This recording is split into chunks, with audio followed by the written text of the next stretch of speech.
जय हिंद सभी को बेटा। सबसे पहले तो आप सभी का हार्दिक अभिनंदन और स्वागत। और ये बहुत छोटा सा वीडियो है, ज़्यादा बड़ा वीडियो मैं नहीं बनाऊंगा। सोलो मॉडल को समझाने का प्रयास मैं करूंगा इस पूरे वीडियो में। जिन बच्चों ने पहले नहीं पढ़ा है तो वो शायद एग्ज़ाम से एक आध दिन पहले तो इसको नहीं पढ़े, क्योंकि थोड़ा सा टफ पड़ता है। देखो, प्रोफेसर RM सोलो जो है, इन्होंने अपनी इनकी पुस्तक थी contribution to the theory of economic growth. इसमें जो है इस सिद्धांत को इन्होंने दिया था। और सोलो ने क्या किया, अपने मॉडल में जो हेरेड की जितनी विशेषताएं थी उनको तो इंक्लूड किया ही किया, जैसे कि होमोजेनियस कैपिटल है, समरूप पूंजी है, प्रोपोर्शनल सेविंग फंक्शन है ना, कांस्टेंट लेबर फोर्स है, इन सबको तो उन्होंने लिया ही। लेकिन इसके साथ ही इन्होंने क्या किया, इन्होंने उत्पादन फलन को चेंज किया। इन्होंने कंटिन्यूस माना, सतत उत्पादन फलन माना। इन्होंने इसको स्थिर नहीं मानते हुए कंटिन्यूस यानी सतत उत्पादन, दीर्घकालीन और सतत माना। तो इनके सिद्धांत में एकमात्र जो बड़ा चेंजेस था वो ये था कि दीर्घकाल में जो है सतत उत्पादन फलन होता है। और यह सिद्धांत जो इसकी अजम्पशंस थी वो थोड़ा सा आप लोग देख सकते हो कि एक कंपोजिट, यहाँ सम्मिश्र वस्तु का मतलब होता है कंपोजिट गुड्स का उत्पादन होता है। और मूल्य ह्रास को यदि आप डेप्रिसिएशन को माइनस कर दोगे तो जो प्रोडक्शन बचेगा वो नेट बचेगा। और उत्पत्ति में केवल दो ही साधन यूज होते हैं, यानी कैपिटल और लेबर।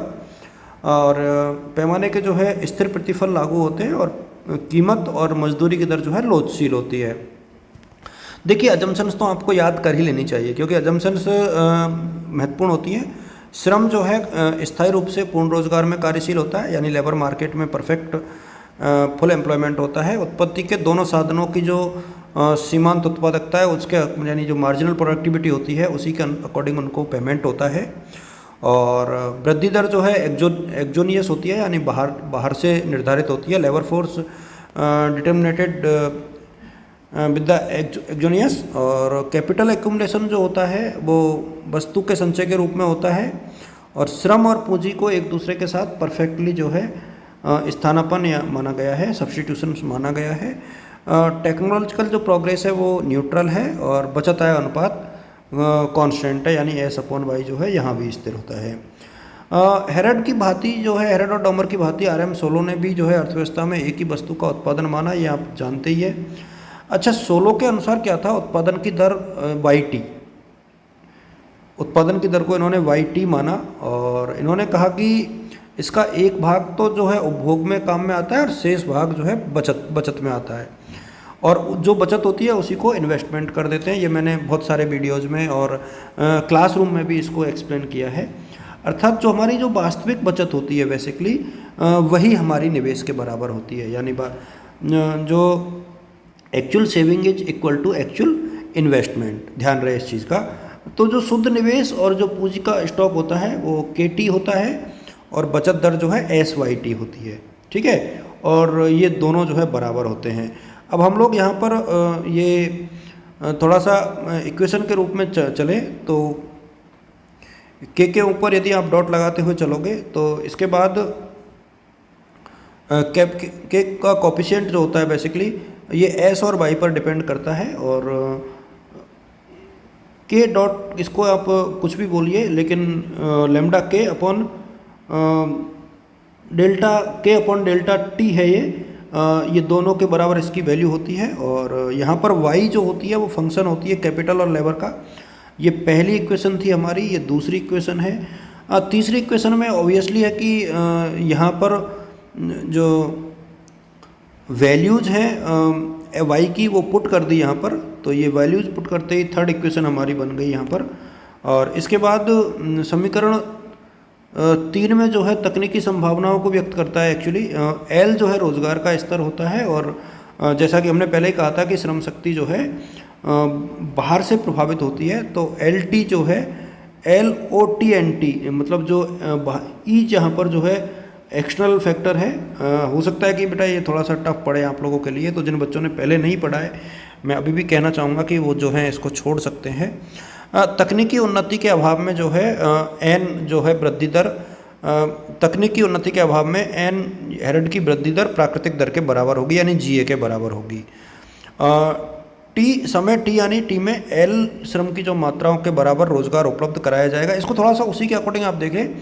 श्रम की मांग यहाँ भी इनएलास्टिक होगी परफेक्टली, और पैमाने के जो प्रतिफल है वो कांस्टेंट है।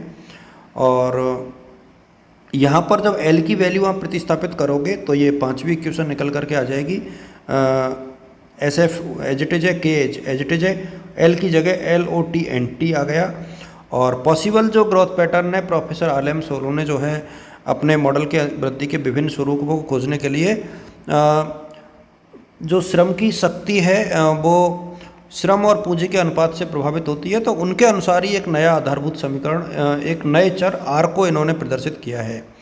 जो आर जो होता है बेसिकली कैपिटल और लेबर के बराबर होता है, और समय के साथ आर के आनुपातिक परिवर्तन हो तो निम्न प्रकार से इसको लिखा जाएगा, जैसे आर डॉट आर, के डॉट के, एल डॉट एल। तो ये छठी इक्वेशन बन गई।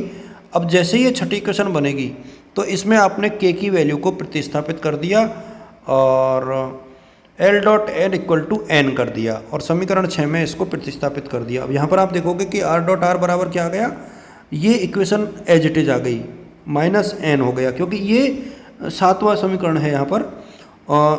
यहाँ पर आप देखोगे कि इसको मल्टीप्लाई आप करोगे तो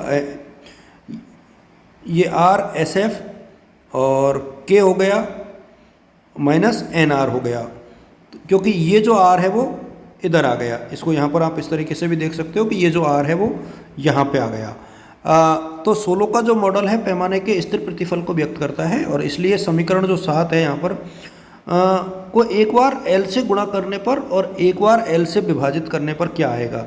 देखो, एक बार तो आपने उसको मल्टीप्लाई कर दिया और एक बार उसको डिवाइड कर दिया, तो ये देखिए पहले यहाँ पर हमने उसको ये जो समीकरण है वो निकल करके आएगा, पहले मल्टीप्लाई करके देख लिया है और इसके बाद इसको विभाजित करके देख लिया है। अब यहाँ पर सोलो ने जो है r equal to capital upon जो r है वो k अपॉन एल माना है, इसलिए 1 अपॉन एल जो है एल के हो गया, उल्टा हो गया। अतः सोलो का जो आधारभूत समीकरण है उसको फिर से लिख दो आप, तो r जो है वो इसके बराबर, इसके बराबर और इसके बराबर होगा, और जो 9वीं इक्वेशन है ये हमारी ग्रोथ रेट के रूप में आएगी। तो ये जो है हमारी फाइनल इक्वेशन रहेगी, और अंतिम समीकरण में जो r है वो श्रम और पूंजी के अनुपात में परिवर्तन की दर है बेसिकली, और ये जो है हमारी प्रति व्यक्ति उत्पादकता को दर्शाता है SF R1 माइनस NR। तो ये हमारी प्रति व्यक्ति उत्पादकता को दर्शाता है। मैं ये कहना चाहूँगा कि बेटा इसको आप लोग थोड़ा सा बुक में से और अच्छे से रीड करें। बहुत महत्वपूर्ण मॉडल है, एग्ज़ाम के हिसाब से इम्पोर्टेंट भी है। यह हेरड की जो GW और GN की वृद्धि दर है उनका उल्लेख करता है, GA का नहीं। यह निवेश फलन की उपेक्षा करता है, ये इसकी आलोचना है। यह श्रम की वृद्धि दरों को मानकर चलता है जो व्यवहारिक नहीं है, और साधनों की कीमतों में लोचशीलता भी व्यवहारिक नहीं है, और टेक्निकल जो तकनीकी प्रकृति है उसकी ये अवहेलना करता है।